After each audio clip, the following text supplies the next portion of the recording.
Okay, so sex-linked inheritance is basically about what happens on chromosome pair number 23.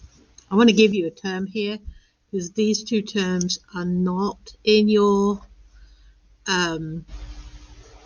vocab. You know, because we've done it in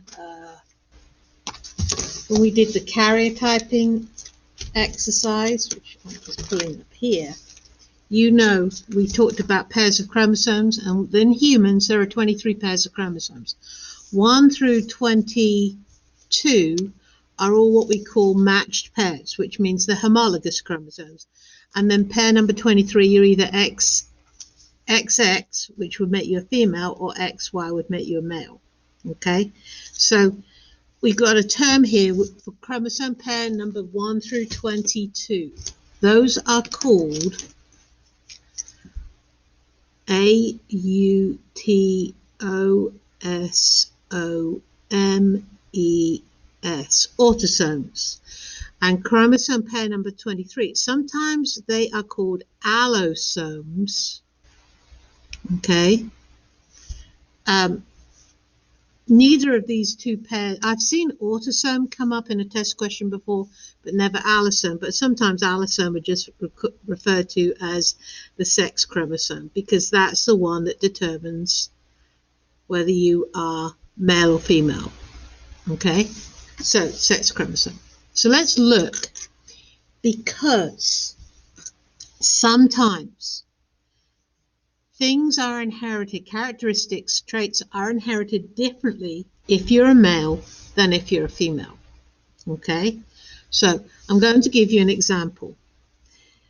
This is chromosome pair 23 for a female. This is chromosome pair 23 for a male. Let's say there is an allele for something here and the same allele here.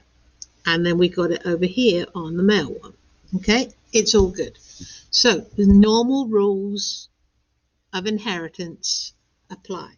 So if you are homozygous dominant, right? Gus dominant. I don't know what the characteristic, I'm going to just call it A. So big A, big A. Okay? If you're big A, you have whatever that characteristic is, whether you're a male or you're a female. Okay? Male or female, it's the same because of where the allele is. I want you to notice something. It's where it is. Okay? Now, let's say for another characteristic, it is homozygous recessive. And remember, to have a homozygous recessive characteristic appear in your phenotype, you have to have inherited it from both parents. So let's say this is something else, and let's call this little, let me give it, little g, okay? And the same is true in the male. So the only way you can have little g characteristic is if you've inherited it from both parents. Remember, this one came from the mom, and this one here came from the dad. Okay, like little g. That's normal. Now, let's say you have a heterozygous characteristic. And let's say this characteristic is here. Now, I'm going to use big S, and I'm going to use little s. Would the person, which characteristic, so if you're heterozygous, like this, you, big S, little s, what's your phenotype going to be? It's going to be this one. So you are going to look like big S, aren't you? Even though you have the little s. Because we know the only way you could have the S characteristic is if you only had it in one parent. So I want you to notice something here. What if that is a little s on the male one? Right? So now, little s. What? That's a big S. Right? That's a little s. This is a little s. What if you're a male and you only inherit the recessive allele from your mum? Right? You've only got, so what you look like, the way we write it is little s, and then there's nothing there, is there? Because that's the Y chromosome, so there's nothing there to cover. So if you're a male, you can inherit one recessive allele on your X chromosome, and you can have that characteristic because you do not have something else here. There's no dominant allele to cover it up. So when we're talking about sex-linked inheritance, okay, the key thing here is that males only need one recessive allele. Females would need to have two because they have two X chromosomes. All right, so let me give you an example of this. All right, red-green color blindness. Right, so big N is normal. Okay, little n means you have red, green color blindness.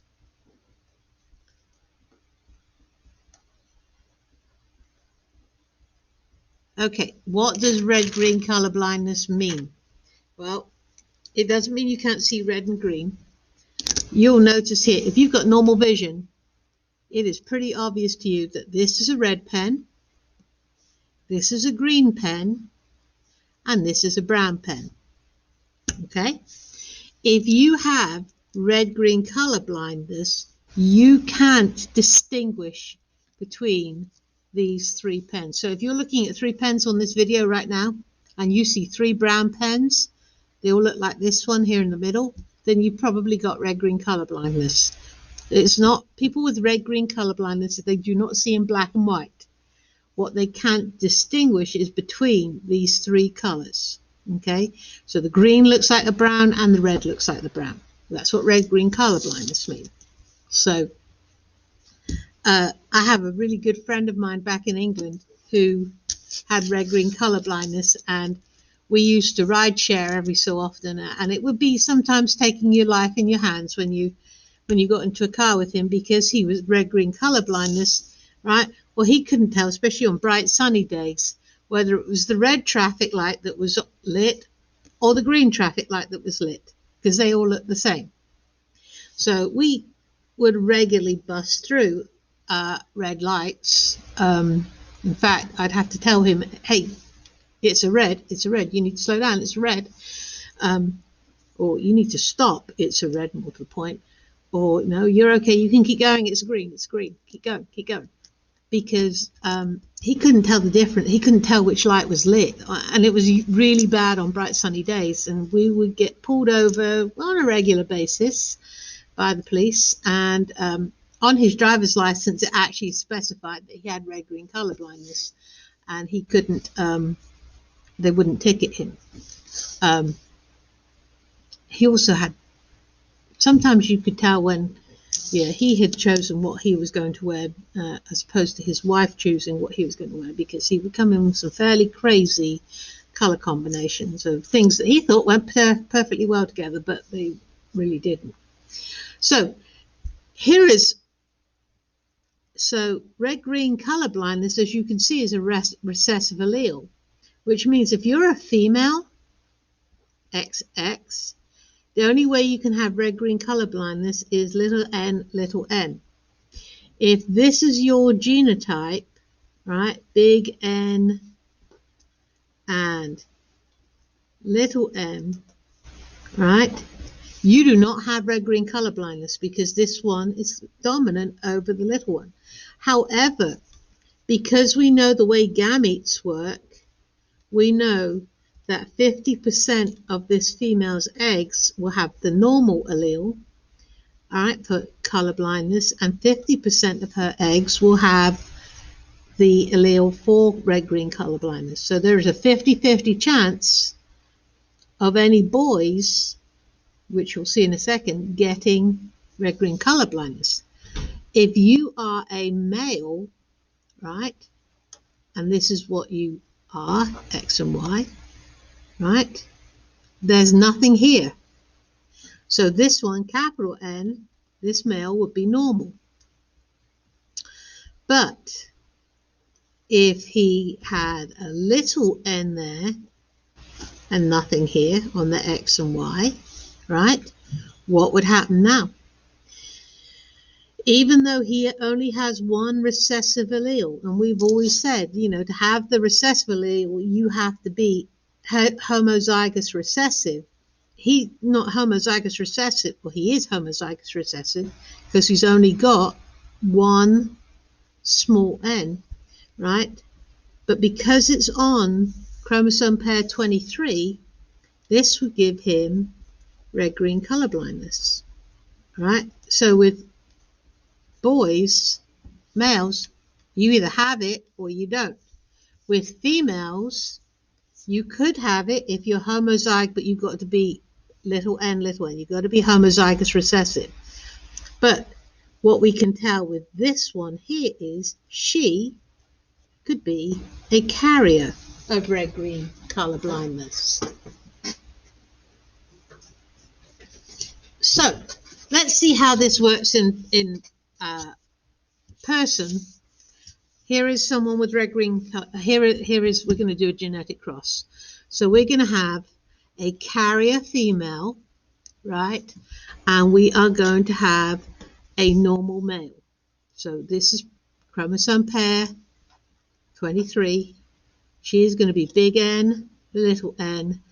He is going to be big N on the X chromosome and nothing on the Y chromosome. Okay, big N, little n, big N, and then I'm just going to draw a blank there, nothing. So gametes, this one, big N down here, this one, little n down here. Okay, daddy over here, he's big N and he's nothing. So what do we get? Right, and I should write X and Y and X and X. Okay, so this one is going to be XX and it's going to be big N, big N. So it's going to be big N, and it's going to be on two X's. What would that be? XX is female, big N. Put these in here so we're clear. Big N. This is going to be a normal female. Okay, let's look at this one here. Okay, we got an X chromosome and an X chromosome. We got a big N here and a little n here. All right, that's number 3. So big N, little n, X. I'm going to come on to that one in a minute. Let's look at box number 2. We got a big N on an X chromosome, and we got a nothing on a Y chromosome. So number 2 is big N and nothing, X and Y. Okay, what is this going to be? It's going to be a normal. Oops. And it's going to be a male because it's X and Y, right? Normal male. And I'm just going to do this a minute so this doesn't confuse people. Okay, a normal male, normal eyesight, no red-green color blindness.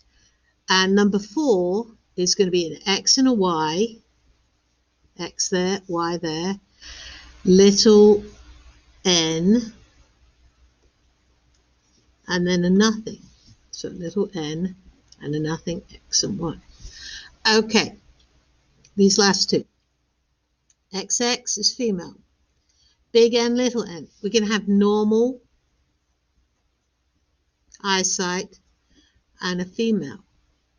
But here's a little interesting turn of events. Even though this person does not have red-green color blindness, because they're heterozygous, big N, little n, what that means is they carry the allele for red-green color blindness without having it, which means they can pass it on. So this is not just a female, this is what we call a carrier female. That is any female who can pass on the recessive allele but does not have the characteristic themselves. And finally, this one down here, we got little n and nothing. Well, we've only got one allele, and it's the recessive allele. So this would be red-green color blindness, okay? And they would be a male. So you notice we're still matching our rule. The 50-50 chance is 50% female, 50% male. But if you had a woman who was a carrier for red-green color blindness and she has kids with a perfectly normal male, there is a 1 in 4 chance, right, that they would have a boy with red-green color blindness. So 50% chance they'd have a male, 50% chance they'd have a female, but there would still be a chance that they could have a red-green colorblind male. There is a 25% chance that they would have a carrier female, and 50% chance that their kids would have no issues whatsoever with red-green color blindness. So let me just put that like that, that like that. And that would be our X, that would be an X, that would be an X, and this one will be a Y. Okay, so that's when we talk about sex-linked inheritance. What we're talking about are any characteristics carried on chromosome pair 23, and they are not inherited equally by males and females because males have that Y chromosome that doesn't carry the same alleles as a female, the X chromosome.